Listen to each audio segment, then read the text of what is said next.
How to easily insert an audio for all slides in PowerPoint. So to start, we'll just have to open a sample PowerPoint, and then in here, as you can see, I only have 2 slides. So if I want to insert an audio, what we need to do is to go on top, and then in here top on this insert option. After that, we'll have to go to this audio option. So in here, you will be given 2 choices. If you want to record an audio, what you need to do is to tap on this record audio option. But if you have a pre-recorded audio, what you need to do is to tap on this audio on my PC. After that, it will automatically open our desktop file manager. In here, all you need to do is to select the audio. After that, simply tap on this insert option. And as you can see, that audio is automatically added here. If you want to play the audio, simply tap on this play button, and then you have the speaker here. And then if you want to edit the settings of the audio, what you need to do is to tap on this playback option.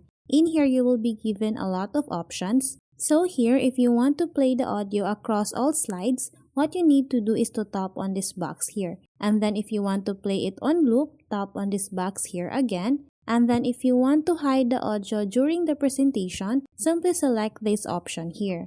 So that's how easy we can insert audio for all slides in PowerPoint. Thanks for watching, and if you find this video helpful, please don't forget to subscribe, hit the like button, and then the notification bell so you won't miss any of our future videos. See you on the next one!